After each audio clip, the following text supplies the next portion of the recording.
Shall we begin, sir? We can start. Yeah, sure. Thank you, sir. So, dear participants, it's my great pleasure to welcome you all for the sixth day faculty development program. Sorry for the delay. Sorry for the inconvenience. Due to some network issue, it was a delay. So, I request today I should thank our resource person Venningson sir. Due to his, even though there is a bit tight schedule, he is joining with us to present the today's session. Thank you, sir. Thanks for joining with us, sir, Venningson sir. So, I request our Vamsi sir. Sir, you can give a welcome address, sir, please. By introducing the chief guest, today's session Yes, sir. guest. Thank you, Chakunandan, sir. Good evening to all the participants. Welcome to day 6 of our FDP. It's my great pleasure to introduce today's resource person. We are honored to have Dr. Winston, sir, from NIT Srinagar with us today. Sir will be delivering a session on federative learning. His expertise in federative learning and privacy preserving AI will offer valuable insights into how a collaborative machine learning can protect sensitive data. We are honored to have you as our distinguished speaker on the last day of our FDP, sir. This session, I'm sure, will provide a valuable perspectives on collaborative machine learning while preserving data privacy. I now hand over the session to you, sir. Over to you, sir. Thank you, Dr. Vamshi. Thank you, Dr. Chakunathan, for having me here as part of this 1 week long faculty development program. First of all, my humble apologies to organizers as well as all the participants due to some technical hiccups. I could not pursue in time, but I hope if I can extend my session, if I can extend by another 15 minutes, if I can extend it, I think it would be great. So please bear with me.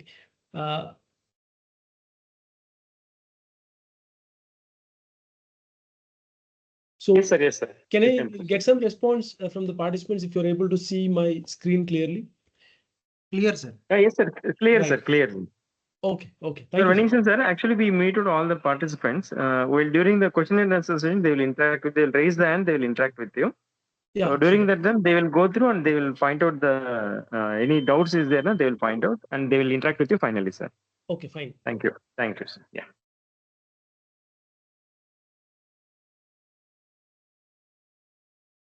Right. So good evening once again. So the topic of this session is going to be on federated learning. So before getting into the outline of the talk, if you can just raise your hands, if you are comfortable with federated learning or if you have heard about federated learning. Can I get some response from audience participants?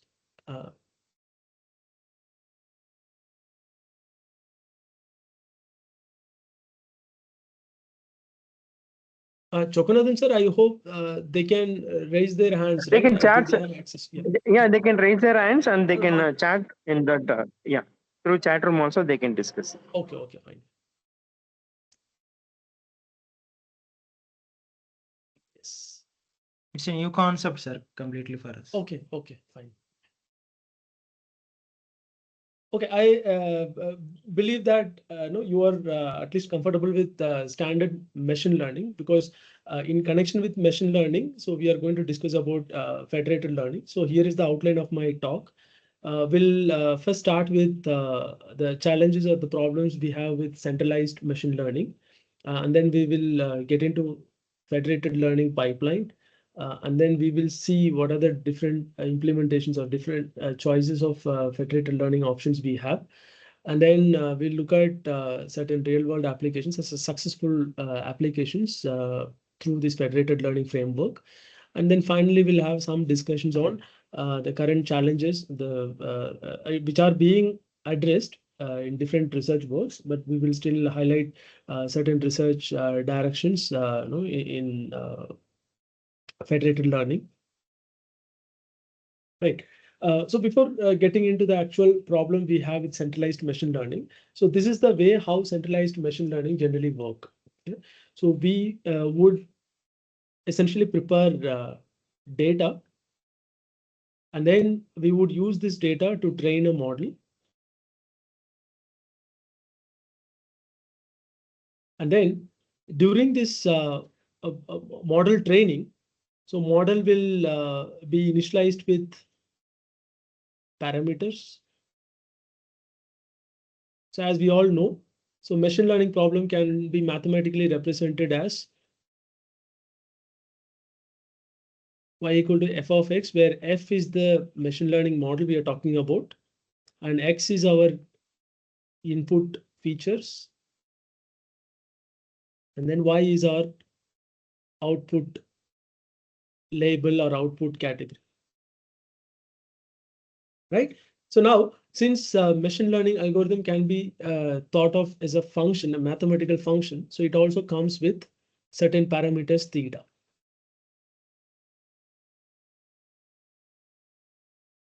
So generally, the higher the number of parameters that the model has, complex the model is. Okay. Generally, the model complexity is measured simply by the number of parameters that it contains. Okay. So nowadays we know that the large language models that we see around, so they are all running with almost several billions of parameters, like 300 billion parameters or 600 billion parameters, and even we do have models with trillions of parameters. Okay. So this way, model complexities keep on increasing. Okay. That way, in a simple sense, we can simply measure the complexity of a machine learning model in terms of number of parameters. As the number of parameters are more, then the model is very complex. So that is the interpretations we can have at this stage. Now, when it comes to learning a machine learning model or training a machine learning model, so the machine learning algorithm actually helps us to learn these parameters from data. Okay, so given data features, given input features from data, and the model is attempting to learn the right set of parameters for this function f, so that we are able to approximate the relationship between x and y. So that if x is an image, for instance, if x is an image in which there is a cat present, then the output label is essentially yes. Say, for example, let us consider a simple two-class classification problem in which we are interested in recognizing the object cat.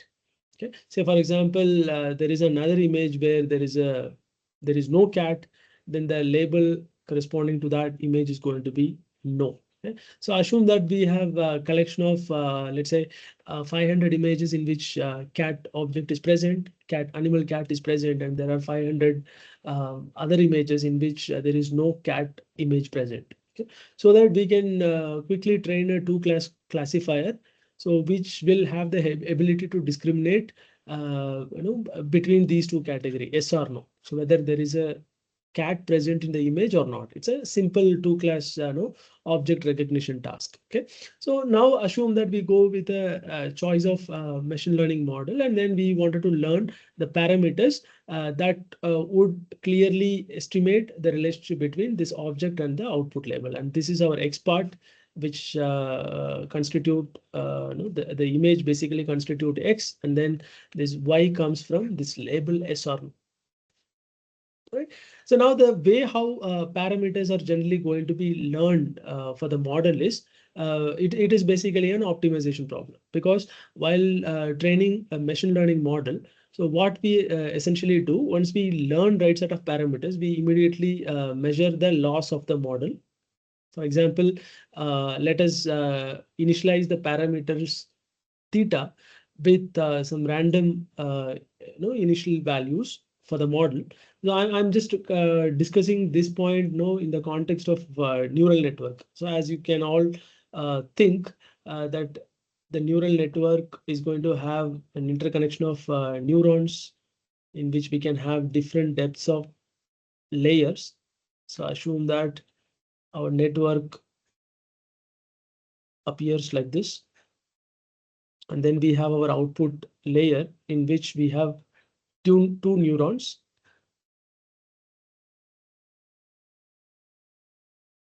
Okay, you can assume as if not this link.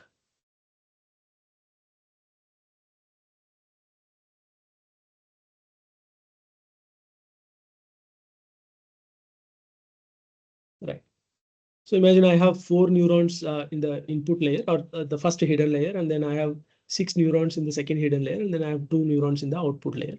And now my input is this image. Let us assume that the image is of size 30 cross 30, so that my number of inputs are going to be 30 cross 30. So there are basically 900 values starting from x1, x2, x3, and so on and so forth, all the way up to x90. So all these inputs are going to be fed to each and every neuron of the first hidden layer. And then again, all the neurons in the first hidden layer are going to be connected with all the neurons in the second hidden layer, and so on. Okay. So now every line that you see here will accompany a parameter.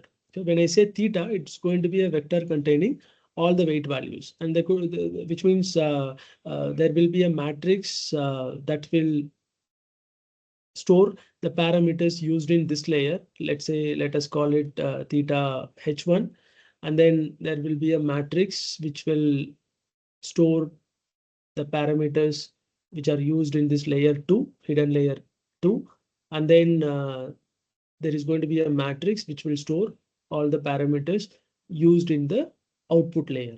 So let me call it, let's say, theta O. So these are the parameters. So now, in order to begin learning this relationship F, that is between X and Y, using this neural network, so I have just considered a very simple class of neural network model. So we do have complex, CNN and then other architectures, very complex architectures we have in order to solve this issue. Now I'm just considering a simple, fully connected neural network architecture here for modeling this problem. So now, but anyhow, the number of parameters and the concept of parameter is same across all the machine learning algorithms as well as deep neural network algorithms. Right. So here we start the learning process with the random initialization of theta. So theta will be initialized with some random values, or we can use some initial set of values. There are algorithms to initialize theta, but for simplicity, let us assume that theta is initialized with some random set of values for all the layers. Okay. So now we have the input values and we do have the output value, that is output label, which is y. And now during this forward pass, the algebraic operations are going to be carried out, and then we would get the prediction y hat. So y hat, let's say for S class, and y hat for no class, because we are interested in recognizing the animal cat from the given image. If there is a cat, we expect model to say yes. In case there is no cat, we expect model to say no. Right. So now the model once goes through the first iteration, then during the first iteration, so the initialized weights are going to be used, or initialized parameters are going to be used. So there is another term for parameters, that is weights. So weights are going to be initialized, and then the initial weights are going to be used in the very first iteration of the learning algorithm. And then we would predict some y dash, which is because this is something that we have predicted. Let's say that the model has assigned probability for, let's say, yes as 6, and then the probability for there is a probability that there is no cat in the given image is 40%, and the probability that there is a cat in the image is 60%. Okay? Assume that this is the model's output at the very first iteration of the learning process. So now we do know the original label of this instance. Let's say this is the image that has been currently given to this model for getting this prediction. And now for this image, let's say for X, I should not use X1. So let's say image 1 or input 1, okay, something like that. Now after giving this input I1, which means image I1, and this is the output that model has given. And now model and the true output is going to be represented as, now in this one hot encoding representation, the true output for this instance I1 is going to be represented as 1, 0. Okay, I assume that the first value in this vector represents this class label S, and the second value in the vector is representing the class label no.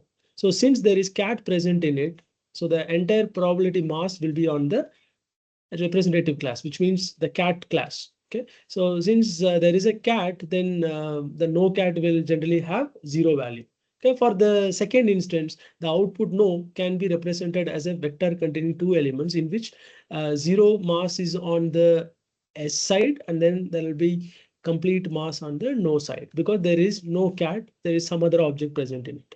Okay, so now if you could represent this predicted probability distribution, which is y hat, as 0.6 and 0.4, and it is very clear that there is a difference between these two vectors. Okay, because if the prediction is, let's say, something like this, 0.9 and then 0.1, then probably the error committed by this model just by looking at one sample from the training set is basically very less.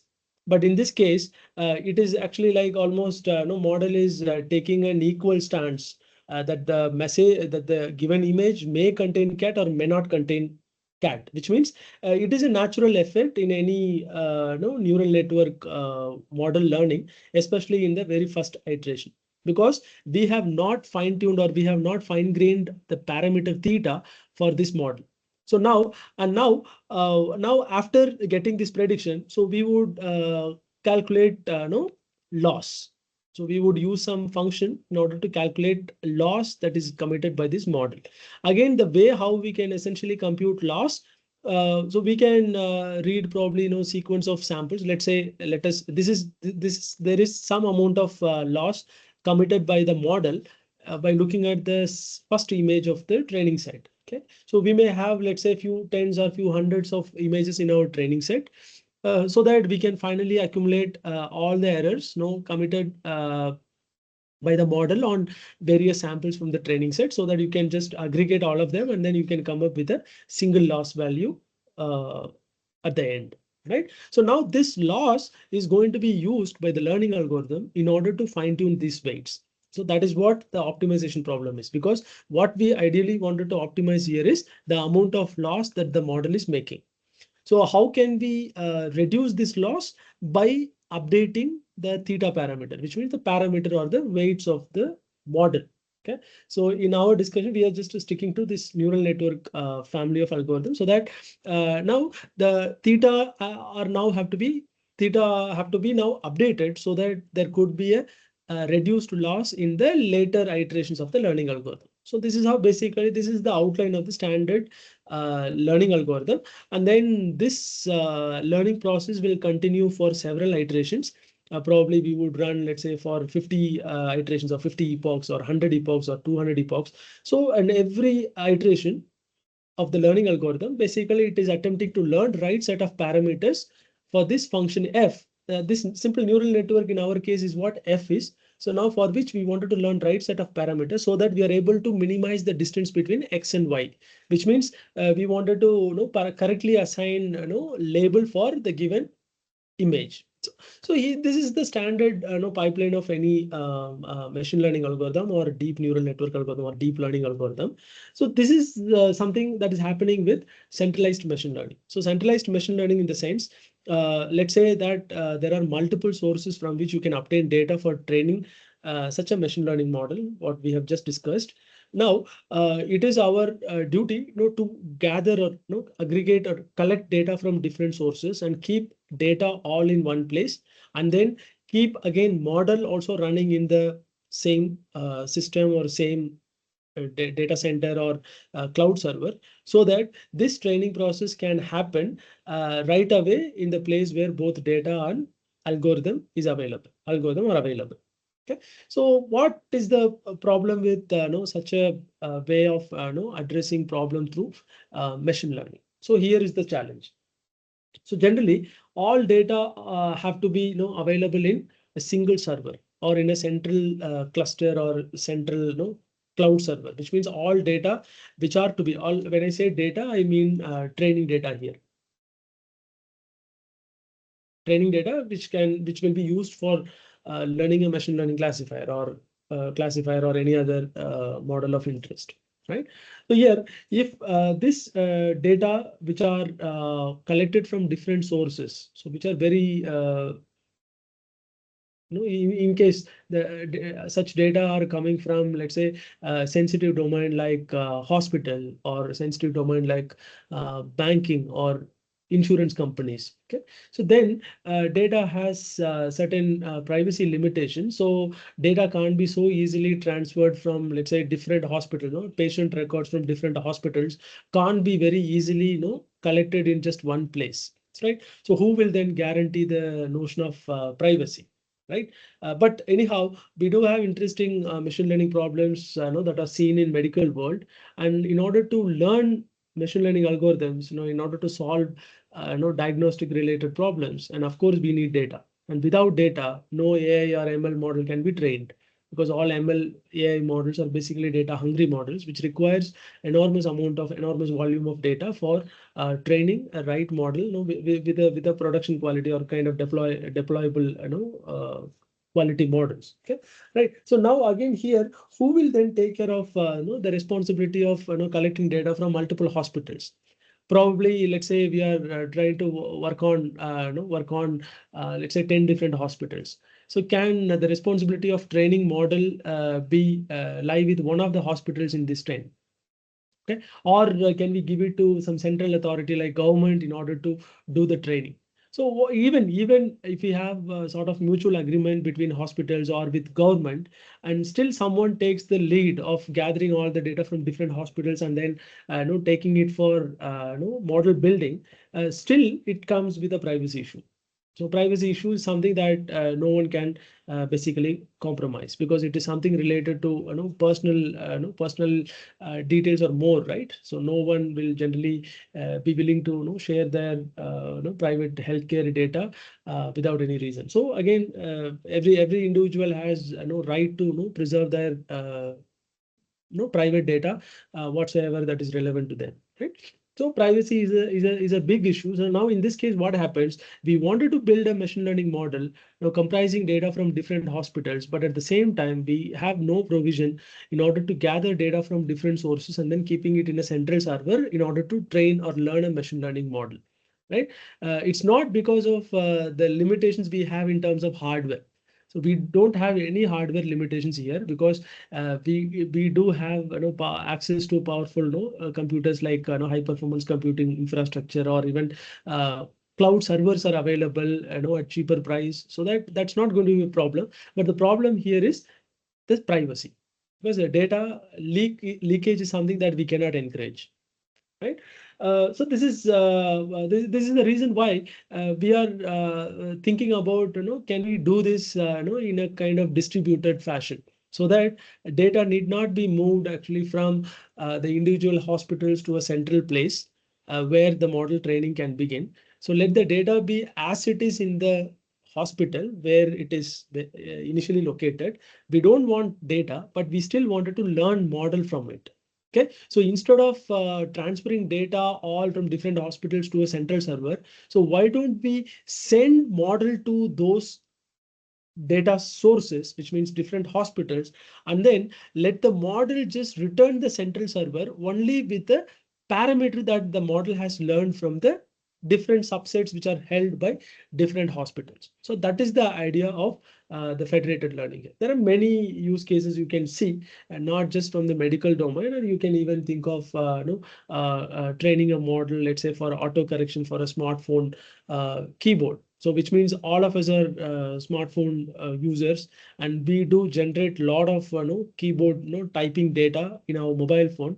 And moreover, the way we type and the content that we type, it all lies with us. So we don't want to basically disclose this information to any central server or central entity, so that this data can be used for training a better model for auto correction. Or rather, what we can basically do, in case I have no objection, you just send your model and then let the model learn the underlying the typing pattern of my typing pattern of my style, and then let your model just to take out only the parameters that your model has learned from my the smartphone keyboard typing.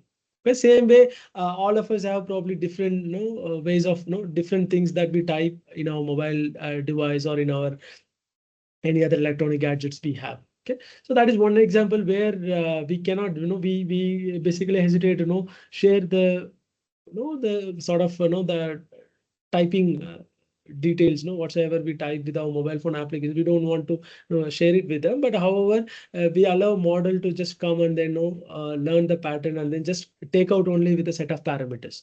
Because here there is one important property that we observe here is just by knowing the parameters that the model has learned from training set, and it is very hard for anybody to reconstruct the training data set. Okay, because that is something that is not so easily possible, because the model parameters are basically obtained as a kind of summary out of the training samples. So it's going to be a set of real values, and then just having a set of real values, which means the theta values, set of parameter values. It is very hard to guess or hard to generate what is the data set, actual data set that was used for training. Okay. On the other hand, that classical medical example where the medical records are with different hospitals, and now we wanted to, let's say, learn a holistic medical diagnostic application, so which is helpful to, let's say, predict various health conditions or health related the disease specific details, but for which we seek data from different hospitals. But at the same time, we cannot actually basically gather. We do have certain ethical issues here. Because transferring data is not a big deal for us, but since the ethical issues come along with data, so data can't be easily transferred. Because this is some of the examples where the centralized training ideally fails. Okay. So here what we are trying to do here is just share only the gradient loss. So which means whatever we have just seen before. So now during the first iteration, we get some loss. And now the gradient of this loss will be sent back to this neural network in order to tweak the parameter values of the model. Now, the gradient will basically guide the learning algorithm so as to alter or make necessary changes to the parameter, so that in the next epoch or in the next iteration, the amount of loss will likely be reduced. So that is the idea here. So now just share the gradient loss, and even this gradient sometimes can, of course, due to this adversarial machine learning, it's a big research area as such, and adversarial machine learning algorithms actually helps to learn the training set from the gradient. So again, that is what the gradient loss is all about. Because when hospital is ready to share their data with some central server in order to go for model training, so again, this probably sometimes the gradient information can even enable the attacker to probably gain access over the original data. But again, it is so tricky. It is very tricky, especially when we obtain gradient from a very complex network using some different learning algorithms. But still, it is going to be a threat here. Okay, and then parameter server is expected to be very good. Okay? We should have a powerful cloud server, or we must have a powerful high performance computers. So without which will not be able to actually run a very complex model on data that is the data that is generally obtained from different hospitals. Okay, so we can't basically do it in just one computer. No, but that again, we do have certain hardware requirements here in case we wanted to have a centralized training of a bulk data.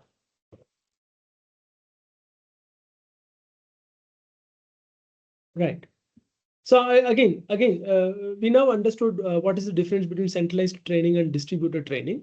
And distributed training is something in which so we are going to have multiple trainings. So due to model size, probably what we can basically do. So more than one partial training may be done on the model. So but partial training can be done with the help of model. Okay, so as assuming that the model has certain limitation that it don't fit in the memory. So assume that the computer we have or the infrastructure we have in which we cannot basically put a very heavy model. So for example, you can think of this scenario as if you are trying to, let's say, train a complete large language model end to end, keeping your model sitting inside your PC.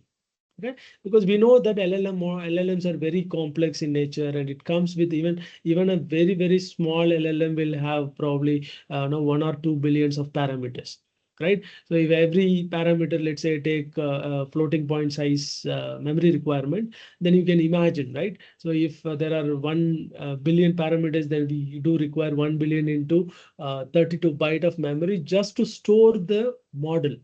And then it's not about just storing the model, and we wanted to even retrain it, which means we wanted to again pass it through several epochs and then make changes to the parameters as per the requirement we have. So it depends on kind of LLM that you wanted to fine tune, and you can appropriately train the model so as to get right set of parameters for the model. Okay. So again, in this case, obviously we'll have the limitation that the model is very heavy and we have very limited memory. So entire model will not sit in the computer memory, so that we need to do training part by part. So which means we will and then we just needed to train this model in part. Okay, in part, probably model will be distributed across different servers or different computers, and then you just send some sample of training data to different computers where the model is running, so that the model will be partially running in every machine, and then finally it can be aggregated in order to get the final model. So that is something called distributed approach. Okay, so in case of centralized approach, we just simply gather data, let's say, from different sources, right? So assume that we collect data from some mobile applications, and some collecting data from some IoT devices, collecting data, let's say, from different hospitals for the sake of example. We can consider that we get data from, let's say, hospital 1, hospital 2, hospital 3, and all of them are actually collected in a central cloud server where we have complex model, and then we have all aggregated data in one place. And now this infrastructure is adequately relevant, so as to learn from this data set. So on the other hand, distributed model. So what basically happens? So in every device, wherever data are, there is data as well as model. So which means this is not the complete model, it's a partial model, because this model runs or learns only from data located in this hospital, let's say H1, and then or let's say H2 in this case. And then this model basically learns only from this subset of data which is found in hospital H2. And then this model basically learns only from the data available with hospital H3. So now there are three different now models, partial models, and then they have to be aggregated in order to have a complete or a holistic model that basically has learned from all the hospitals. But this is one way we can basically solve the problem that we have with the central approach. So again, in this case, we must send this model to different different sites where data are located, and then the learning takes place. But on the other hand, when it comes to federated learning, so data itself is not centralized, but even model is also not centralized. So which means what basically happens here is data are going to be as it is, and now we run a model, let's say, separately, not in the computer or the server where data is available. So we call these as local models. Let's say we have multiple local models, depends on number of sources from where data are available for model learning. Let's say we have 3 local models. So this local model 1 learns, let's say, from this data set that is found in H1, and then this local model learns from data available with H2, and this local model learns from data available with H3. And now this model is going to be aggregated. But in this case, a distributed model, we have no notion of aggregation, because these are the models which has partial knowledge, which means it doesn't have knowledge of all the hospitals, but each of these models have knowledge only about those subset of data available with the respective hospitals. Okay, but on the other hand, in case of federated learning, what we basically do is these local models are then going to be aggregated. So again, of course, there would be a loss accompanied because of this aggregation. So this model has learned from this data. This model has learned from this data, and obviously, when you aggregate them, probably the data. This H1 may be, let's say, a very big hospital where the number of samples are, let's say, in millions, while H2 is a medium scale hospital where the number of data samples are, let's say, in thousands. And then when it comes to hospital H3, and it's a small hospital, let's say it's like a clinic where we have only data of some hundreds of samples. Okay, in this case, we clearly understand that the more importance must be given to the model that is learned from a local model one, because local model one has learned a lot from big hospital, which means huge volume of data, as compared to other two local models that we have in our framework. Okay, so which means this aggregated model cannot treat all the local models with equal priority, and it must have a weighted priority, which means it must give high importance to, let's say, local model one, and then a bit of low importance to local model 2, and then very less no importance to local model 2, because of the underlying data distribution we have, because not all hospitals are equally contributing data for model training. Okay, so that's why when it comes to aggregation is not just about finding average of all the weights. When I say aggregation, I mean this local model one is going to, let's say, return theta 1, which is no the set of parameters that this model has learned from this data. And then local model 2 is going to give, let's say, theta 2, which is a vector again containing parameters of this local model. Basically, all local models are going to be same. For example, as we have considered, let's say, this neural network model, and then that is going to be the local model. The same model is going to be executed in all the three different data sets, which are coming from different hospitals. Okay, so now this theta 1, theta 2, theta 3 are going to be merged. Okay, a simple merging could be something like this. For example, theta 1, theta 2, theta 3, and then just find average of each, and then get theta. And now that is going to be the aggregated model, or the final model. Okay, and now again, this model parameter may not be adequately good even after aggregation. So what should basically happen here is, again, the central node supposed to share this theta with all the local model, and then try to once again refine the parameters. And then this will happen in a loop. So I have many more other architectural diagrams to show you. Maybe when we discuss about the way how this data flow happens, when it comes to federated way of learning from data sets located at different sites. So that would be clear. But for in a simpler sense, and this is what aggregation is all about. And then just with one aggregation, the model learning doesn't stop. And this aggregation may even have to be shared with all the local models, because so that now the knowledge that model has obtained from other local models must also be shared with the other rest of the local models in the federated setting. So that is the important thing here.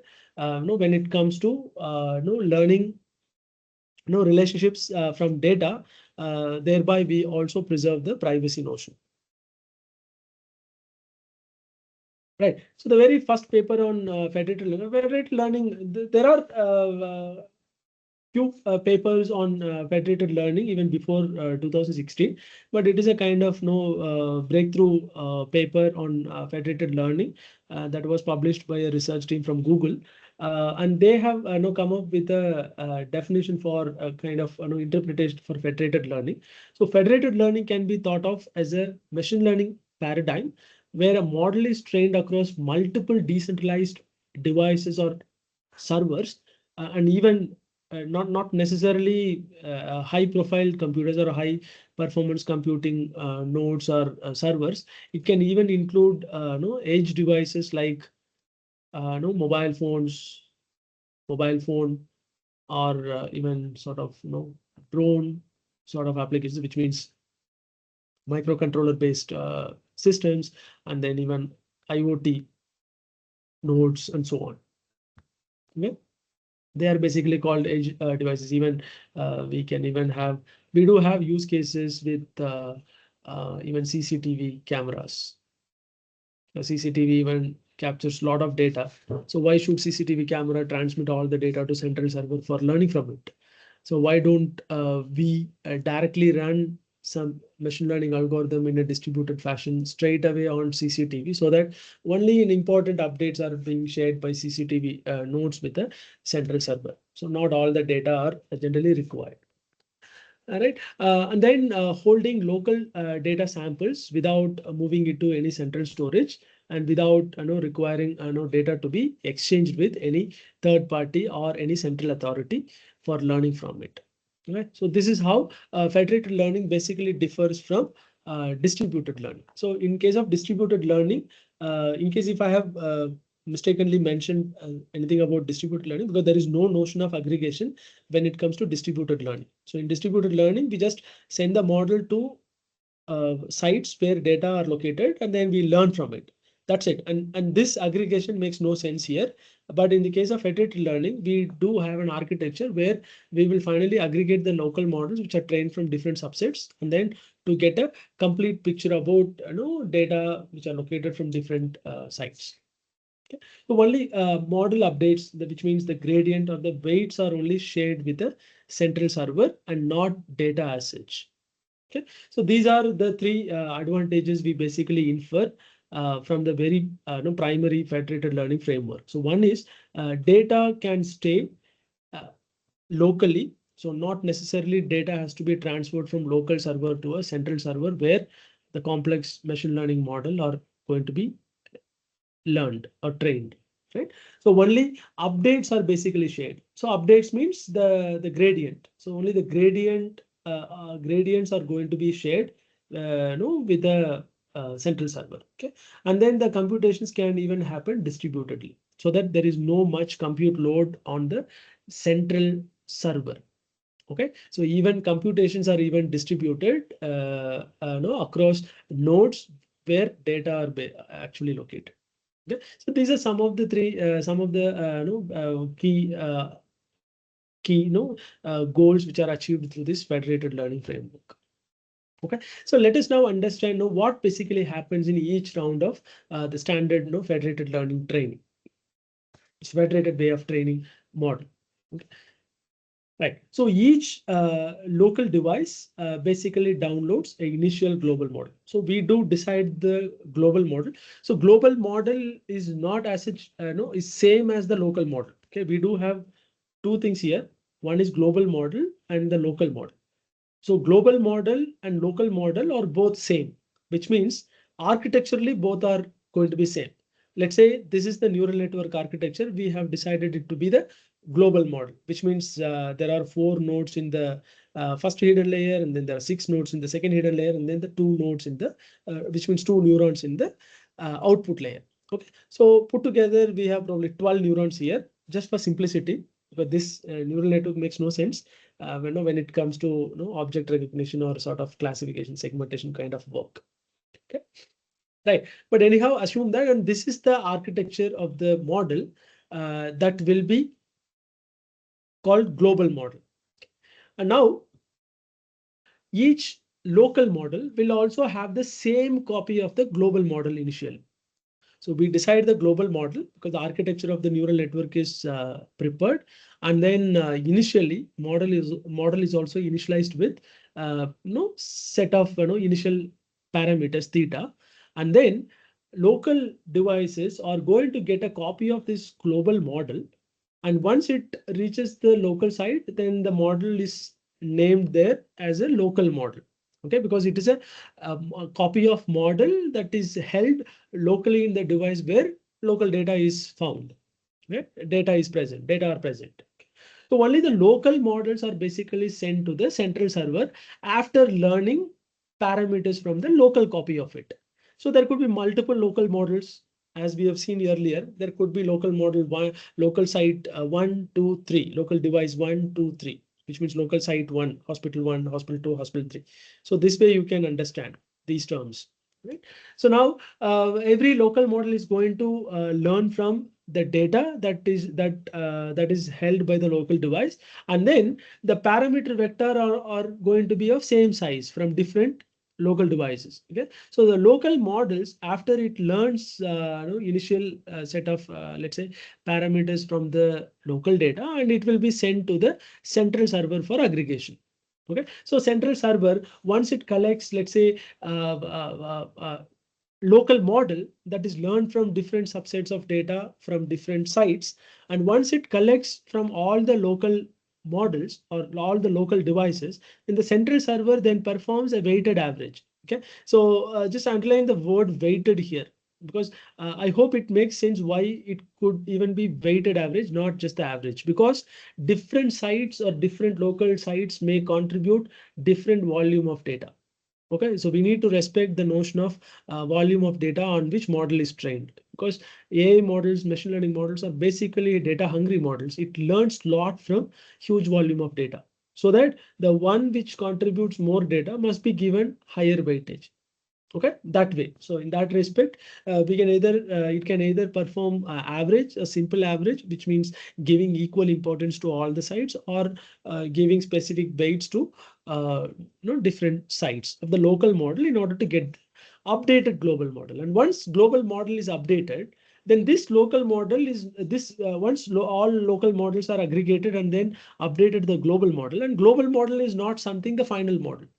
So global model will then be again distributed, which means shared with all the local devices to continue the subsequent iterations of the learning. Okay, so the server then sends the new global model, which is nothing but the aggregation of all the local models from different devices, and then it is going to use this new global model so as to further initialize local models for the next round of the training, which means next epoch or the next iteration of the training. So this is how each round of training basically happens, and that is what is basically called federated learning. I know it would be very clear if I explain through this figure. As you can see here, the central model is basically central server basically have the global model, and as a first step, it is going to send the initial set of parameters along with the model to all the local models. So let's say I have local site 1, 2, 3, 4. Okay, you can also think of them as different hospitals or different banking institutions or different insurance companies. Okay, so right, all of them are going to be basically same kind. Okay, so you can even ask me now, what if these data sources are different in nature? Let's say one is, let's say, no, let's say it is banking institution, and another one is an insurance institution, another one is an e-commerce company, and so on. Okay, so that is another aspect, and we would diverge once we look at different other use cases of federated learning. For now, assume that all data sources are of same type.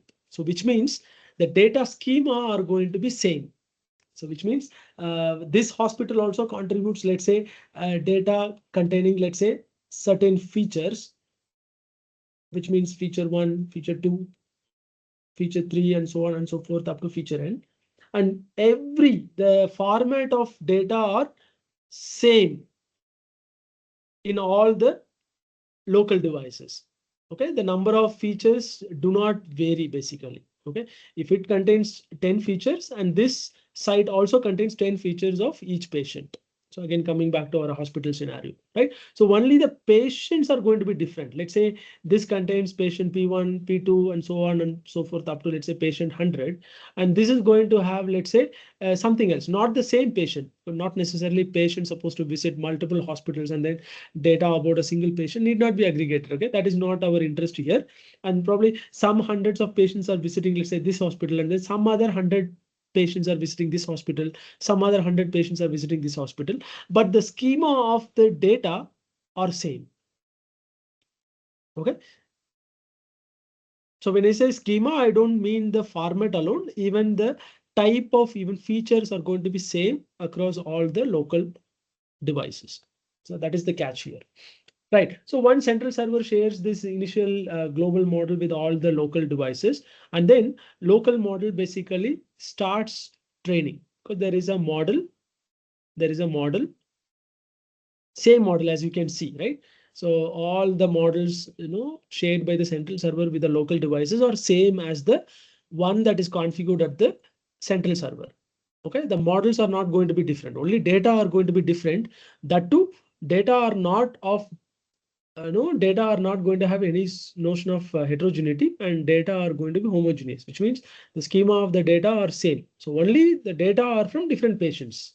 Okay, different groups of patients are actually visiting different hospitals, and then but actually when it comes to features wise, all of them are going to be of same kind. Right. Once a local model then tries to learn from this local data, so that whatsoever theta that was shared with the local model, and this site one will make some changes to the parameter theta. Let us call it theta one, and then this device will make changes to theta, which is going to be probably different from theta 1, certainly, because it has no communication with these sites, because devices in this distributed setting do not communicate with each other. All of them basically communicate only with the central server. So that's why the entire aggregation of model parameters from different local devices are basically done at the central server. So now again, site 3 makes changes based on the sample of data that it has. Similarly, model 4 or the site 4, the local device 4, makes necessary parameter updates, and it call it Q4. And once these parameter updates are done, not necessarily site should wait for each other, not necessarily, as and when the updates are done as per the setting, which means you can probably run, let's say, 50 epoch at every local machine. Okay, after running 50 epochs, after having done 50 rounds of updates to theta, and then finally you get, let's say, theta 1.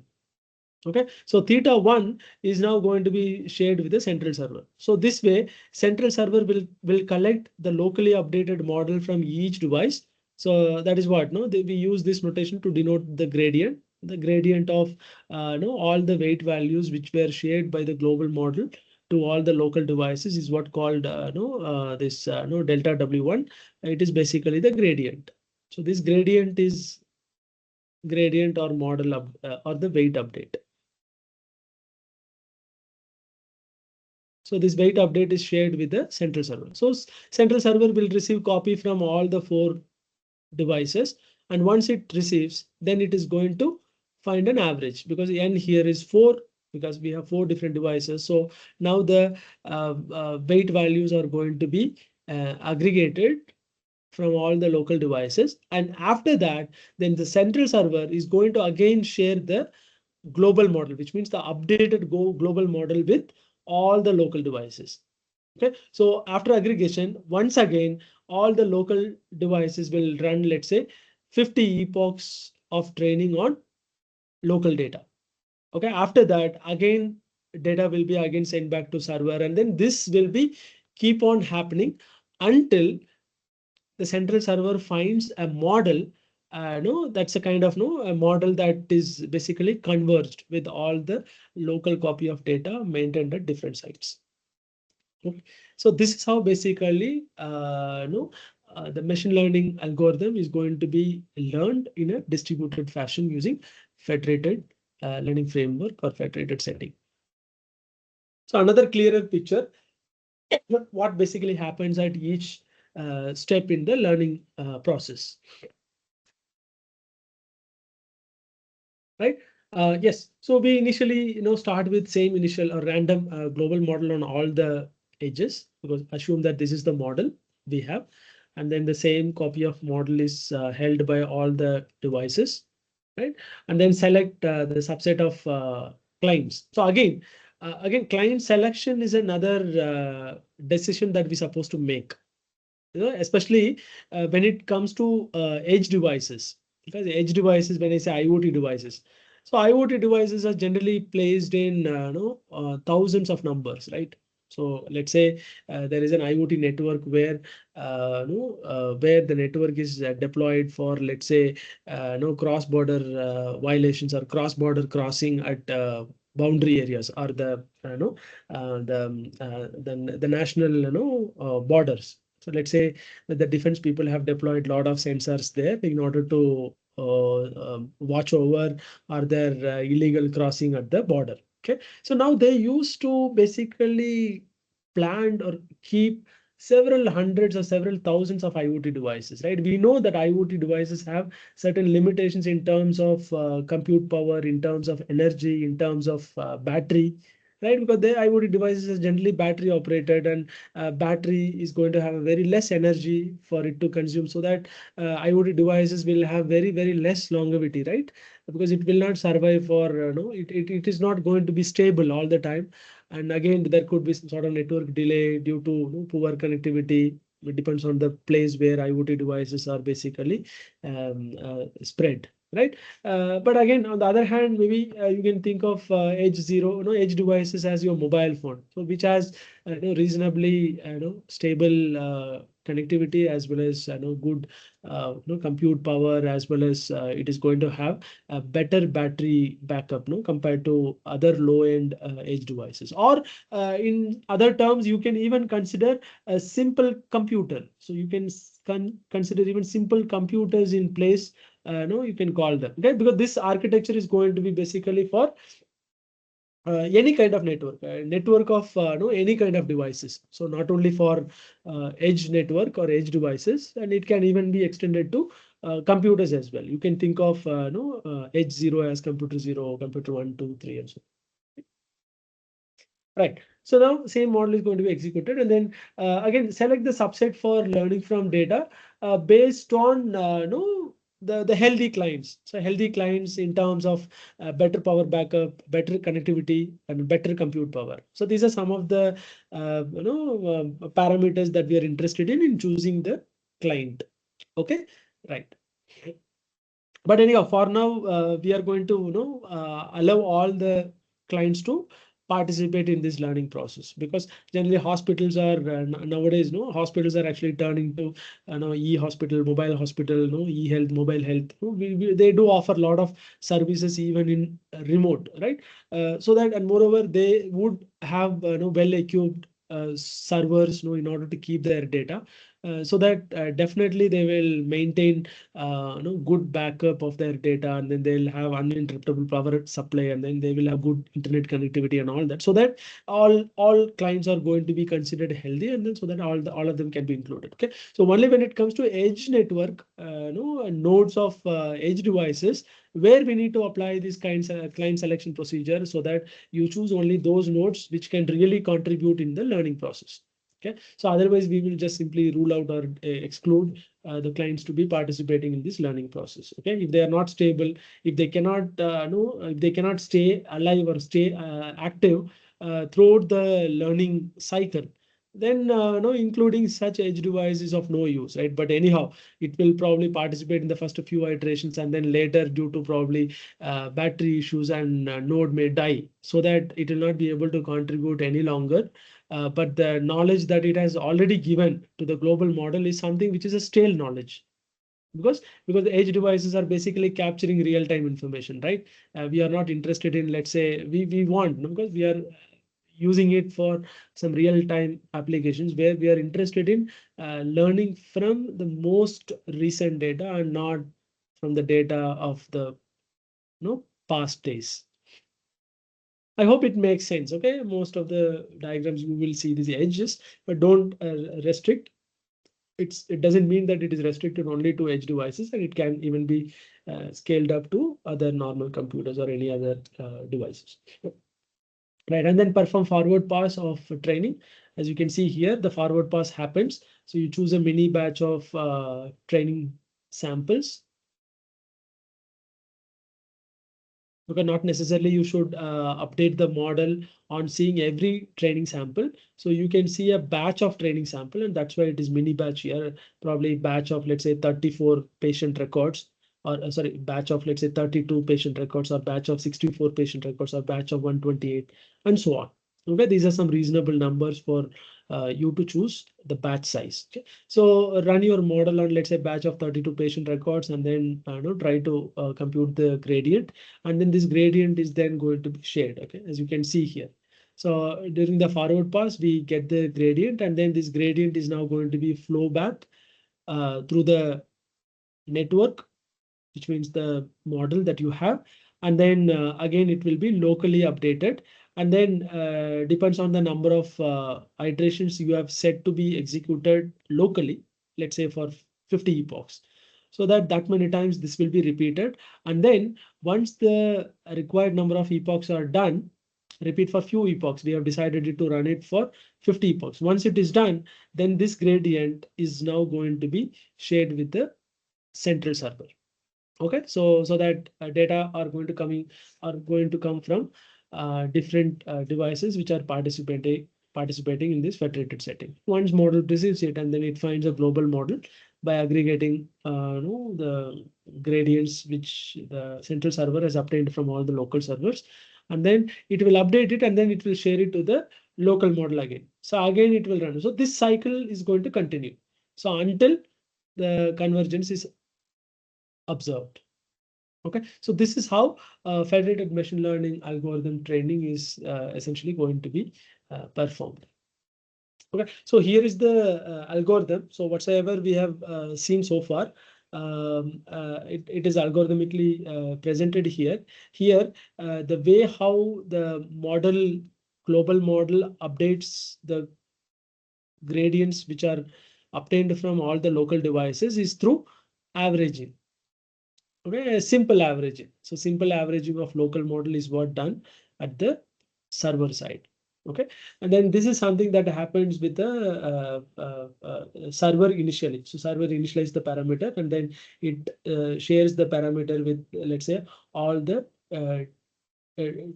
T is probably the number of iterations, and then for those many iterations, and then every client is going to basically compute the local update, and then it update the parameters. Parameters is your theta, and then this gradient is something that is calculated, and then using this learning rate. So this is a standard, right? The standard learning algorithm outline, right?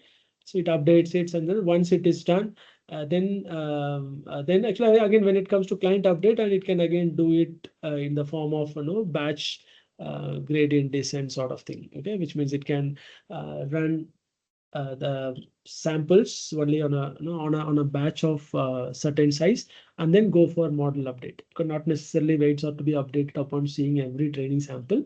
It can update the weight by seeing a sample or the size of a fixed batch. Right. So once server receives, let's say, all the updates from local sites, and then it goes for aggregation. Okay, this is how. Again, once again, the server again sends back this updated model with all the local model, and then again this will be repeated until the convergence is achieved. Okay, so there are different settings in which you can use federated learning. Uh, I, Let me just take a pass. If you have any questions, probably I'm happy to take it up. So far we have just looked at the very standard way how federated learning framework can be used for model training. Okay, this at this stage, so we should be convinced that a level of data privacy is retained, right? Which means privacy is not completely violated, as we don't allow data to be transmitted to central server for model training, right? So I believe that the very classic federated learning concepts are cleared.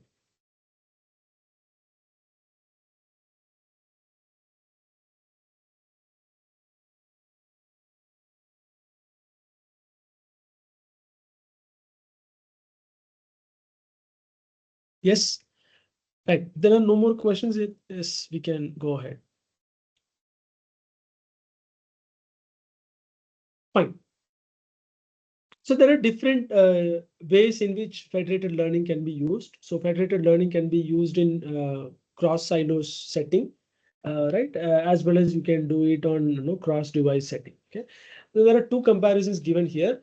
In case you are working with, let's say, institutions like hospital, banks, where you find the number of clients which are between, let's say, some 10 to 100. Right? So then we call such a federated learning setting as cross silos. Okay, cross siloed. So the only small number of institutions are going to be part of this federated learning. And on the other hand, cross device federated learning, the millions of clients are going to be taken part of this learning process, where the mobile and IoT devices are primarily taking part in it. Okay, so that is where we have a challenge in client selection, as you can see here. So the challenge here is the client selection, but here we have no issue of client selection, because all clients are equally equipped in terms of everything, right? In terms of power supply, in terms of compute power, in terms of network connectivity, in terms of in terms of establishment, right? So that all of them, we have no issue of client selection. But yes, when you do it in cross device mode, especially when you try to learn from, let's say, IoT devices which are in several thousands or in millions, okay, that's where the challenge lies with. And again, coming to reliability, as reliability is going to be less in this setting, and then reliability is going to be high in this case, because the participating devices are very stable, and they are always on servers, right? They are always on, they are always active servers. Again, when it comes to data, the size of data are going to be small, because IoT sensors or IoT devices, you can think it's going to be a very special device, and it will just sense only one feature, right? From, let's say, from the environment or from a particular environmental condition, right? But on the other hand, no, when it is performed in cross silos, so we are basically dealing with the data from a well-established large organization, so that we are working on very large data sets per device. Okay, so it comes with something called as IIED. So IIED, in the sense, it is uh, identically distributed data sets, right? So IID stands for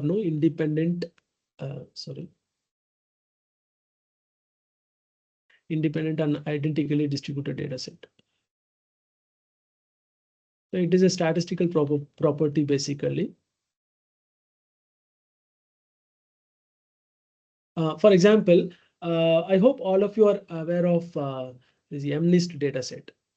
So it's a data set for handwritten character recognition. Just to explain you what is this IIED in the context of machine learning, let me consider this as an example. So handwritten character recognition data set. Okay, so it contains handwritten characters starting from 0 to 9. Basically, this data set can help you learn 10 class classification problem, where every class is a digit, starting from 0 up to 9, right?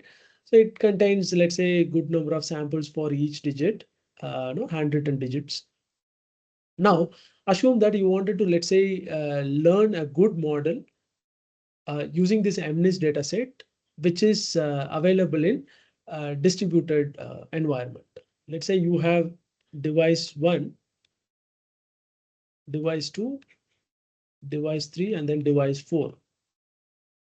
Now, let's say that the data set contains, let's say, 1,000 samples per character, so that the size of this data set is going to be 10 into 1,000. So which means 10K. This is not the actual number, basically. I'm just taking some approximate number. Okay, let's say each digit is containing 1,000 samples.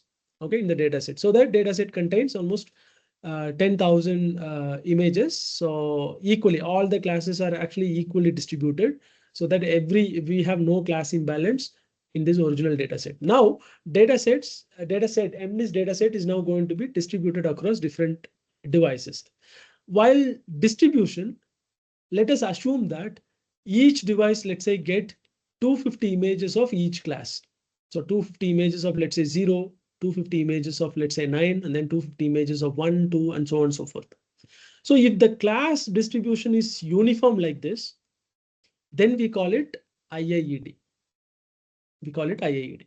Because if the distribution, if the class distribution is here following this IIED property, because all the four all the four devices are having equal distribution of all the classes that are represented by these MNIST datasets. Okay. On the other hand, on a non-IIED setting, so in a non-IIED setting, so what we can basically think of the distribution as something like this. Let's say D1 contains, let's say, some images of digit 0, some images of digit 1, and then some number of images, let's say, of digit 2. Okay, let's say it contains, let's say, all the 1,000 images of 0, all the 1,000 images of 1, and all the 1,000 images of 2. And then D2 contains, let's say, all the 1,000 images. Not necessarily, even if there could be some imbalance. Okay, that is still called IIED. Okay, for example, it contains 4 in, let's say, 200 numbers, while 4 is, let's say, 800 in number here, and there are no 4 samples of class 4 is available with D3 and D4. Okay, so while it contains, let's say, 5 in 200, and then digit 5 is available here, let's say 400. Okay, so if this class distribution is not identical, then we call it non-IID. Okay, so this is something that we can essentially face, right, in any federated learning setting. So this is going to be a big consideration, right? So that's why, and that is something that is observed in the case of cross silos. In case of cross silos, we do consider, no, we do face this IID thing, which means mostly data are going to have IID property met, so that data are considered well standardized. Okay, such kind of standardization is not expected when federated learning is performed in cross-device setting. Okay, and again, compute wise, yes, we are talking about edge devices or a kind of IoT devices, so that the compute power is going to be less here. And here we are using well-equipped servers, so that we have no issues of computing power. Okay, so typically we run I think there is some typo here. So we basically run complex models in cross silos and lightweight models in cross device setting. Okay, because lightweight models, because we are running in mobile devices or IoT devices where we cannot run complex models, or large models can't be executed. Okay, so there is some change here. I will better update my slides and then share it with the organizers. Right. So again, this cross-device setting comes with a lot of other challenges like dropout, which means the parameters of the model are deliberately dropped out. And then because we wanted to keep the model as smaller as possible, or as lightweight as possible, right? And that's the reason why we do all this sort of hyperparameter tuning that could even affect. And then again, communication overhead is another issue. Fault tolerance is another issue. Okay, so sometimes this small devices can't take part in the entire learning cycle. Okay, maybe it may participate in the first few iterations, and then later, due to energy energy loss, or probably battery loss, and node may get disconnected from the training process. Okay, so that is something a huge problem. And again, when it comes to aggregation, yes, aggregation in case of cross-device federated learning is going to be asynchronous in nature, which means asynchronous, and in case of cross silos, it is going to be synchronous. Okay, I have a slide to explain you what is asynchronous and synchronous. Okay, probably with this, I would, yeah. I have skipped few slides before, and we'll come back if required. Otherwise, we'll try to understand what is this synchronous aggregation and asynchronous aggregation. So now, right, there are 3 participating devices. Data are coming from, let's say, CCTV camera, drone, and then from mobile. We have a global model here. The global model is initially shared with all the local devices, right? And then let's say the mobile phone is a bit powerful, so that it completes its local training so quickly. Okay, so compared to other devices like drone and CCTV, so which are very much resource constrained, which has probably limited bandwidth, limited network bandwidth, limited storage, and limited compute. But mobile phone is reasonably better than these 2 edge devices, right? So now, so that there could be this kind of differences observed even in computers, right? Not all computers or not all HPC servers are working with the same speed, right? So due to the limitation in terms of network bandwidth, due to the limitations of storage and then compute power, and each device can work at different speed, right? So that is what something that we are observing here. So now model edge one, device one updates the global model with local updates so quickly at this time point, and then the update from second device comes at this time point, and then the update from the third device comes at this point. Now global model basically waits until it receives update from all the three local models, and then it goes for aggregation, and then it shares the aggregated model yet again with all the local devices. And then again local device one actually takes again less time to update the global model with the next round of updates. Okay, again this happens. So every time if you observe, global model basically waits until it receives update from all the local devices, and then it aggregates them and then share the aggregated model once again with all the local devices. Okay, so if this happens in this, because it happens in this synchronous manner, which means global model basically coordinate with all the devices, which means it waits adequately for all the devices so that all the devices can, even though they respond in different time points, and central server, the global model basically waits till it gets update from all the devices. Okay, so this is something that is not possible in case of cross device setting, because there are millions of devices which are taking part in the learning process. So server basically cannot wait. A global model cannot basically wait till it receives update from all the 1,000 models. So what if one of the edge devices has already failed, has lost its communication channel, lost its communication, or it is disconnected from the network, or it loses its battery backup, right? So it is meaningless that global model basically waits for all the client nodes to respond with a local update. Okay, that is not possible, and that is where we have asynchronous aggregation, where whenever the global model is updated with a local model, so what it does, it immediately, whatsoever which are responding to the global model, maybe it would wait for some time, and then meantime, whatever devices that has updated global model with local update, and all of them will be aggregated appropriately and then shared with. Okay. Basically, global model will not wait for all the participating nodes to uh, update it with the local copy. Okay, so that is what we are basically observing here. As you can see here, it goes in an asynchronous fashion, right? Global model do not wait for all the local devices to get update and then do the aggregation. So it does aggregation so frequently so that whatsoever, let's say in the very first round, device one and device two gives update to the local model, so that local model will immediately aggregate weight values of these two and then share it with both of these nodes.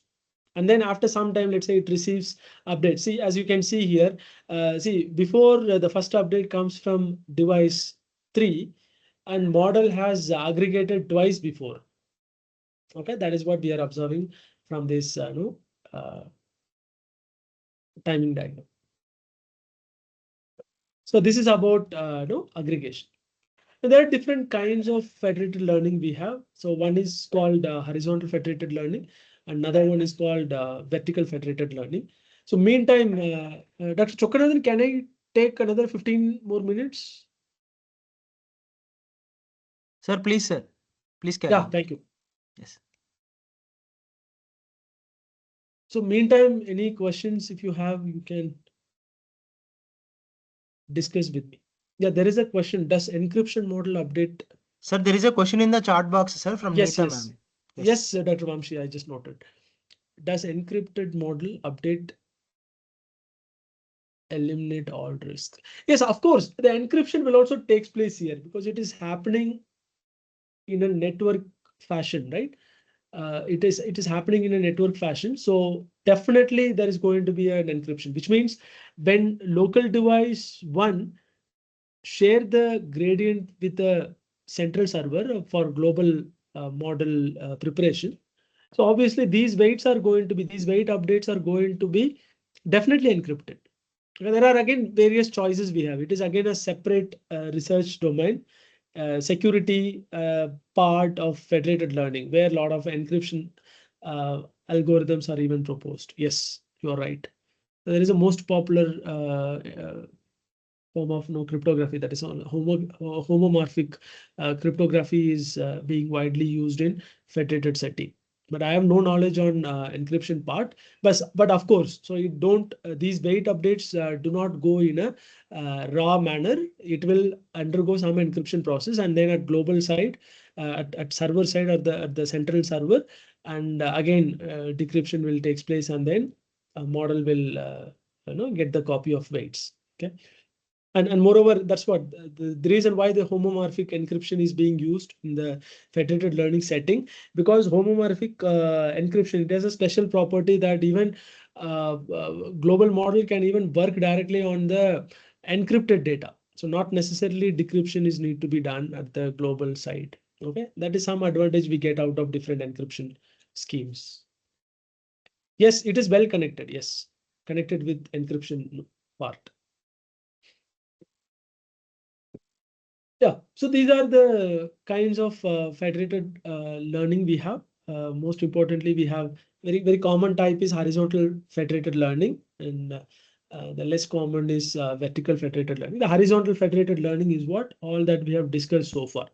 Okay, so again, when it comes to horizontal federated learning, so we mean that all data are going to follow this, which means all data, and in the sense data from different local devices are going to consider this IID property holds true. Okay, so which means all the clients are going to share the same feature space, which means the features are all going to be same, as I have just mentioned here, right? Even this will also have same number of features, and all the feature types are also going to be same. So F1 all the way up to, let's say, Fn. Similarly, this one will also have the same set of features. So only the instances are going to be different, but the features are going to be same. Okay, let's say here the first feature is, let's say, age of the person.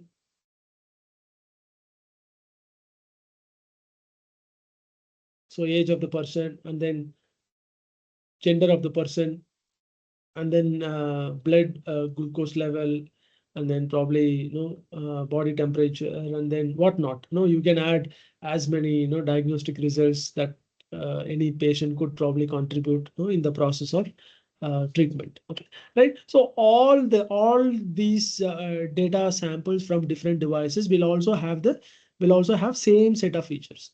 So that is what I mean by same feature space. Okay, but different samples. Of course, the samples are going to come from different patients. Okay.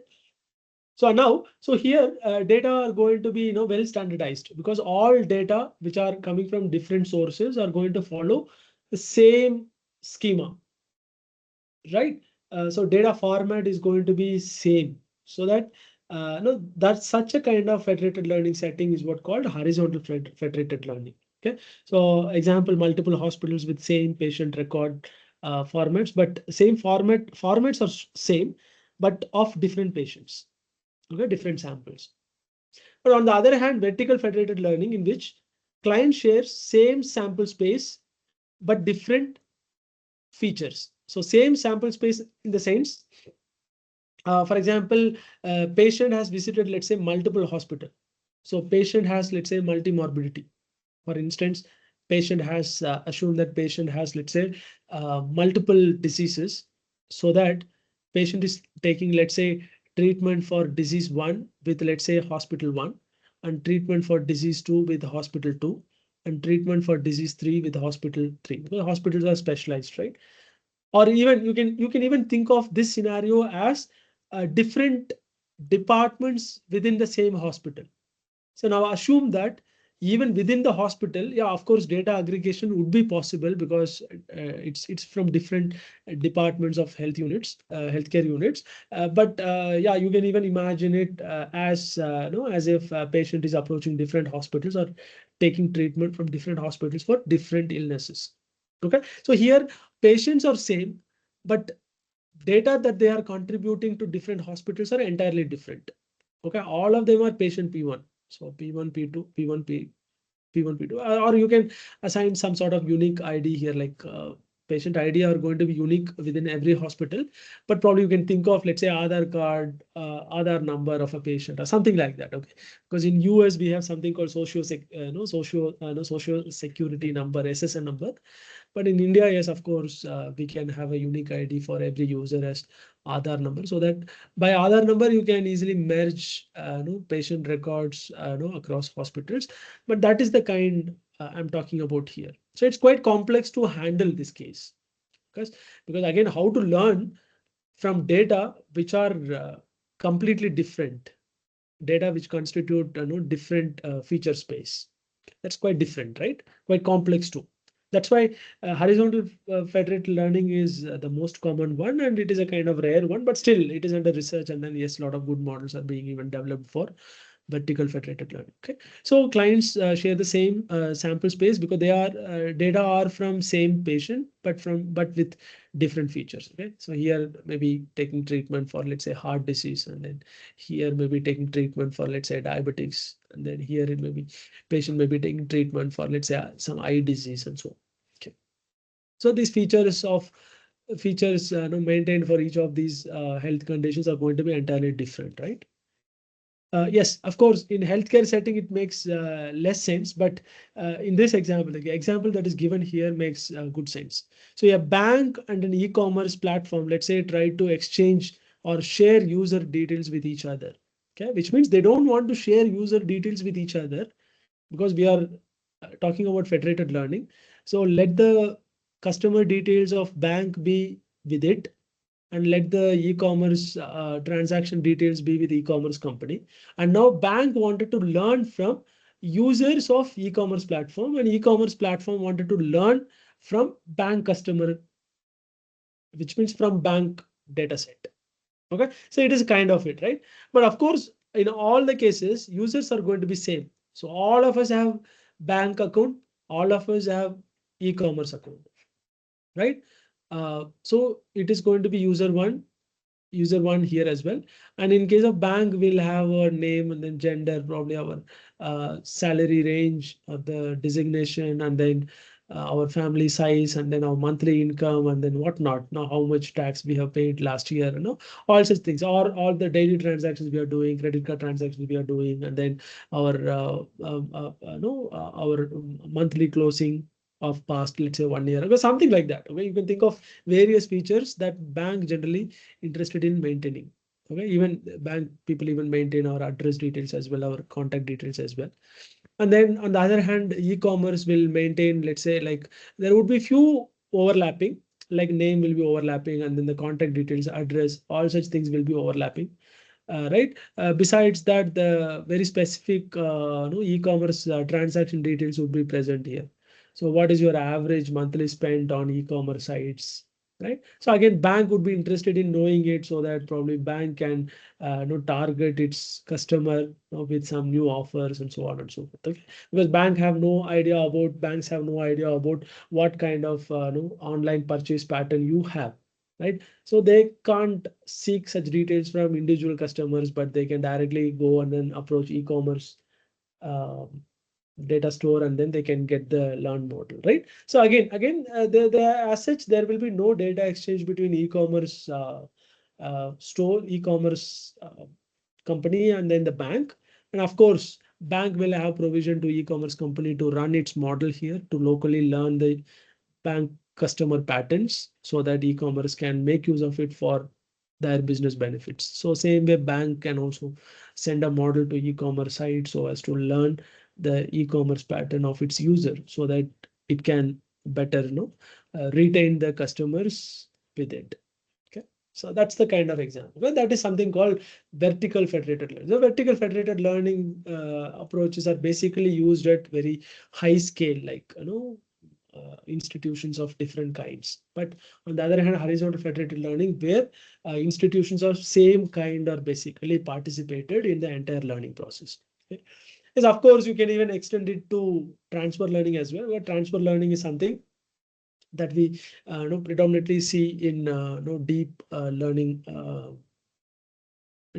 right? Where we are interested in, let's say, using a model that was trained on some other data, but try to use it on some other data. Let's say you have dataset 1 and dataset 2, and you have a model that is well trained on dataset 1, and can you accommodate this model with some slight change based on dataset 2 you have, so that you can probably transfer the knowledge that the model has learned from other data sets. Okay, so transfer learning is a very famous way, right?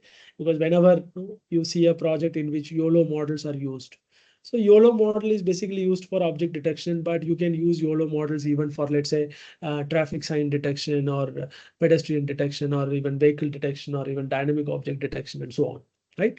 That is the kind of way we just lightly tweak the parameters of YOLO model, and then primarily it is used for various purposes, general object detection. But now let's say we wanted to fine tune it for, let's say, some underwater object detection, right? Basically, YOLO is not trained for it, but maybe with some few data samples that you have with which you can fine tune YOLO model so that it can make use of its wide knowledge that it has learned from large data sets, but also try to accommodate this new learning so that it can be deployed straight away for underwater object detection, or sort of SAR image processing and satellite image processing, and so on and so forth. Right. Okay. So that is that if you do the same thing in terms of federated setting, yes, it is called federated transfer learning. So where model is basically trained on English medical notes, but it is transferred to some other language. Okay. So because in medical world we have a standard, right? Okay, so language to language, medical information do not differ. Okay, we have a global format for medical notes, right? That any doctor who is comfortable in English can also understand. That any doctor who is comfortable in other languages can also understand. Okay, but now you are adapting it to a very specific local language. Yes, of course, you can take advantage from federated transfer learning to meet such goal. A detailed comparison here, which you can probably go through offline. So again, you can even think of aggregation happening in a tiered manner, which means when there are multiple nodes which are participating in this federated learning process, so you can just group the devices based on its certain properties, right? So based on the speed of the device in terms of, let's say, megahertz or gigahertz. Okay? I mean processing speed. So processing speed can be one factor, and then compute capability could be another factor. Yes, of course, compute and processing speed are same, and then the storage capacity, and then the network or internet bandwidth that each node has. So based on these characteristics, you can combine or tier them up so that you just global model will wait for the update from, let's say, tier 1 model, and then you immediately probably aggregate it and then send it back to it, so that the idle time of this tier 1 can be reduced, and so on. Okay? So there are various ways you can even tier up, right? These are the proposals coming up from different sites. Again, we have hierarchical aggregation. Again, you can have some sort of hierarchy here, right? Say, for example, we have two-level hierarchy here, and you can even think of it as multi-level hierarchy here. So the standard federated learning cycle basically happens through some hierarchy, so that we can effectively utilize the processing's compute ability of the participating devices, the storage, and then the network bandwidth effectively, so that we minimize the round trip delay. So why should the fast performing node should wait for the slow performing devices, right? That is the catch here. So with which different aggregation mechanisms have been proposed in the literature. Yes, of course, client selection is a big problem, especially when we deal with several thousands or thousands to millions of nodes participating in the federated learning. Right. And again, yeah, client selection will again happen based on certain properties, like based on data heterogeneity, based on device heterogeneity, because two different devices will work at two different rates. right? It would differ in terms of storage, it would differ in terms of compute, it would differ in terms of network capabilities and so on. Okay. Again, when it comes to data, yeah, some devices will have huge volume of data, some will have less volume of data, some will have moderate volume of data, and so on. And again, based on device unreliability. So if devices are found to be non-reliable, don't consider them in the federated learning setting.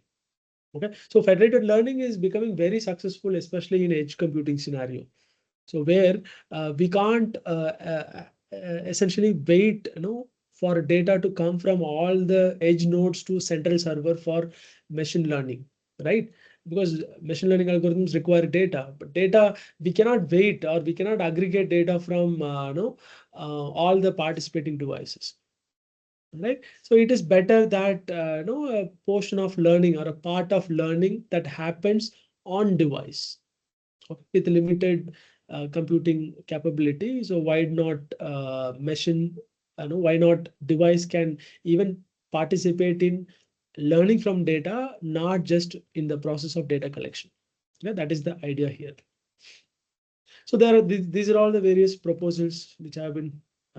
These are the various works which have been proposed in the literature, and there are some federated learning open frameworks. These are all open frameworks which are readily available, and you can just Google out and find out the GitHub repository of these projects. And probably with a little effort, and you should be able to run any of these federated learning framework. Okay. So this Flotilla is the one which is designed by Indian people from IISc, and it is openly available. And then in case you have some interesting use case, in case you're working on healthcare domain, and if you wanted to take advantage of this Flotilla framework, or you're working on edge computing where you are interested in working with real edge hardware. So I'm not talking about simulation here. I don't think how far this architectures will support simulations. Simulations, anyhow, you will be doing it in system itself, right? But if you wanted to do it in real time, with interconnection of edge devices like Raspberry Pi or sort of Jetson Nano, Jetson Orin kind of devices, you can certainly take advantage from this framework. Okay, so with some minor modifications to the code, and moreover, Flotilla can even be executed in local computer. So you can have multiple threads. So you can have multiple clients, running in the same computer, yeah, different port, so that you can even test this federated learning framework within your own computer, even in a single computer where you can have multiple clients running. Right, so that way you can even see how effective this Flotilla or other frameworks are. Because even we do have open frameworks available by Google, Intel, and then other community like Android and so on. So there are some use cases. I think most of them we have already discussed as part of our other slides. Right. So I've just taken this simple statistics from Scopus repository yesterday, and I could figure out that these many papers are being published only in Scopus, and I have just limited it to only articles. Right. Across globe, these many papers are being published in. It's very surprise for me to see such a such huge number of works are being done on federated learning, right? So as you can observe in the past, even though it was introduced quite some time back, only few works have been done, but now the effect of it is being realized in multiple applications, and then people started adopting it, in different domains, and thus we see, from the community that a lot of participations are seen in federated learning domain. Okay, so these are my these are my conclusions, right? So communication overhead is going to be another issue, right? Different devices will have different communication overheads facing, and thus different devices will work at different communication bandwidth. So that is one consideration that we need to consider. Yes, of course, we have already seen, right? So communication overhead is a prime factor when it comes to client selection, as well as the strategy for parameter aggregation. Okay, because we cannot wait for all the participants to report to global model, for common aggregation. Again, sometimes aggregation decision has to be taken instantly, kind of dynamic aggregation supposed to be taken by the global model for effective learning in a federated setting, right? And it's system heterogeneity. Not all computers have equal compute and then storage and then communication bandwidth, right? So again, when it comes to data, yes, again, not all data are of IID property. Not all data will have this IID, and we do have to sometime work with non-IID data. So unless heterogeneity becomes a problem. So again, it's a big problem, especially now. We are even working with graph data, which means heterogeneous graph data with federated learning. And we are finding a lot of challenges there. But as such, we are not able to propose our own framework, but we are trying to make use of already available framework. But we are doing a lot on that front. Okay, so we are, because graph data certainly will have this non-IID property, right? So you can think of let's say we do have graph of same kind because we are working on bipartite graph, but bipartite graph relationships are basically different. For example, so consider that we have configured 3 local devices in which all data are going to be like this. So I'll just share some of my insights with the current work we are doing on federated learning. Let's say it's basically this is the kind of graph we are working with. And then for our initial work, we have decided to keep it because of this heterogeneity issue. We decided to keep the network same, but still it is heterogeneous, not in terms of schema, but in terms of the kind of association that we are using, right? So all of them are bipartite graph, but, and this bipartite graph actually defines, let's say, association type 1, which means the node type are different. Let's say we are using node 1 here, node 2 here, and not the same node 1, node 2 are being used here. We use different nodes here. Let's say we use node 2 here and node 3 here. Okay, and then we use node 3 here and then node 4 here. So we checked with the literature that it is still not homogeneous, and we thought it would be a homogeneous setting, and then we will be able to get advantage from federated learning. Then later we realized from our literature survey, and we found that though the schema of the data are same, right? Even there are some common features between 2 different relationships that we are considering, but still it is highly heterogeneous, and then we struggle a lot, and that way our work is going on. Then again, when it comes to client availability, yes, reliability factor is an important thing, right? So clients have to be available all the time, especially when it comes to cross device setting. Okay, but we are not working on cross device setting, and we are working on cross silo setting, where we have all the devices with almost homogeneous system configurations. Okay, all the participating nodes are of at least workstation grade computers with almost similar RAM, similar compute speed, similar GPU, and so on. And even we can even have something called personalized federated learning. There are works happening in federated learning with personalization. So which means a single global model trained via a Fed average is an algorithm, right? Fed average, which means how the global model actually aggregates the update from local model. Okay, a very popular algorithm is called Fed average, which means average. AVG stands for average. It uses the notion of average in order to aggregate local parameters from different devices. Okay, right. So again, no, why don't we adapt this federated learning methods according to each individual clients? Okay, so why should we aggregate, and can we bring in some change in the way we do aggregation?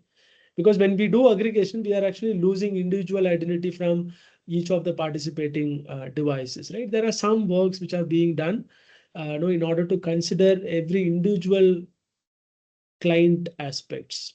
Okay, but again, without compromising privacy of the participating node. Okay, that is again another challenge. It's like a trade-off here. We wanted to ensure the individuality of the participating device, participating institution, At the same time, we wanted to preserve privacy as well. Okay, so that is the idea with which this personalized federated learning approaches are maturing. And then federated learning is now being used in training LLMs. And then it is being used in another domain of learning called continual learning.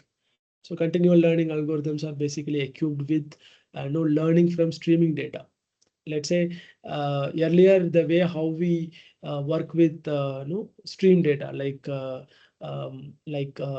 X platform data. So you wanted to, let's say, analyze tweets from X platform or any other social media forums, right? We generally used to scrape data first, and then we'll label them, and then we'll run machine learning algorithm on top of it, right? So why don't we instantly learn? So let there be a model which will help you in predicting, let's say, what kind of reviews are being expressed upon a new government policy. What kind of opinion that people are recording about government policy, which was released last week. Okay, but now we also wanted to parallelly do the system or work. No, we enable the system even to learn from new data. Okay, so as well as the model is going to be used for inference as well as for training. So both will happen hand to hand and hand in hand, and that is what is called as continual learning. Okay, so even in the respect of continual learning, federated learning is being adopted. Okay, so with this, I'll conclude my talk. If there are any questions, I'm happy to take it up.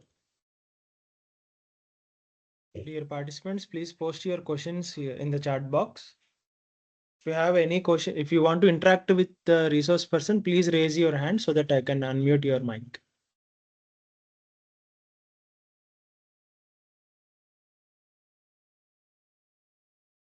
Sarita madam, Kumar sir, do you have any questions? Because you raised the hand previously.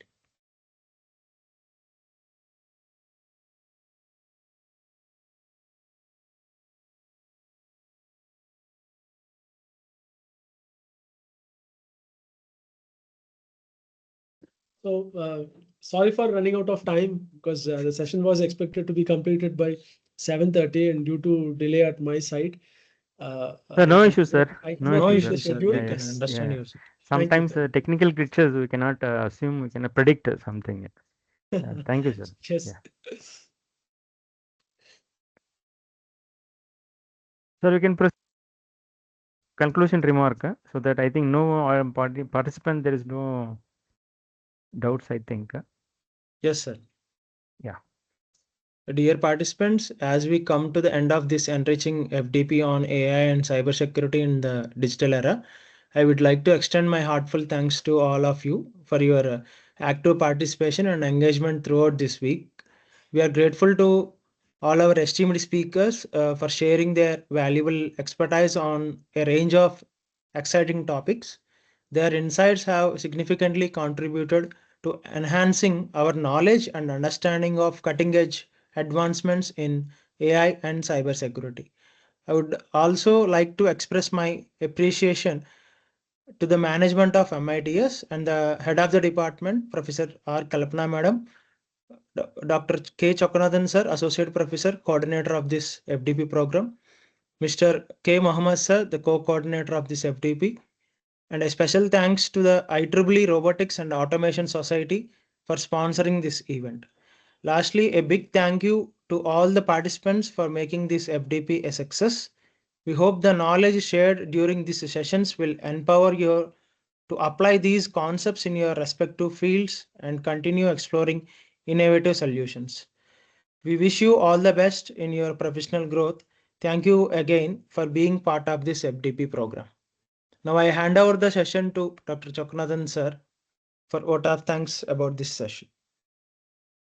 So thank you, sir. Thank you, MC sir. Dear participants, good evening to one and all. On behalf of our MITS deemed to be university management and higher officials, Vice Chancellor, Register, Principal, and HOD ma'am. So I'm very happy to conclude this FDP, 1 week faculty development program.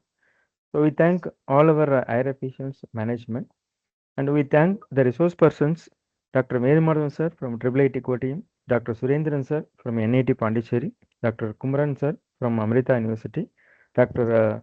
Shivashankar sir, Chiang Mai University, Taiwan, Thailand. Dr. Vivekananda, VIT Vellore. Dr. Winningston sir, NIT Srinagar. We thank all the resource persons who have, in spite of their busy schedule, they accepted our invitation and they are part of this FDP. They shared wonderful information for all the participants, including for our institutions. And also, I'd like to thank the IEEE RA Society because immediately they given the support for us to conduct this, to proceed this faculty development program. And also the most important one, the participants, the faculty member, scientists, the persons from industry, the research scholars, and the students. So you are the real, really we have cooperated, and for the success of this faculty development program is from these participants only. So I thank all the participants who patiently stayed with us for successfully completing this program. My special thanks to our coordinators, Vamsi sir, and also our Muhammad sir, for coordinating this event completely. So my special thanks to today's resource person, Winningston sir also. Thank you, sir. Thanks for spending your valuable time with us. So once again, I thank all the participants and who are gathered here. Thank you. Okay, thank you, sir, for having me Thank you, here. sir. Thank you, sir. Thank you, everyone. Thank you. Yeah.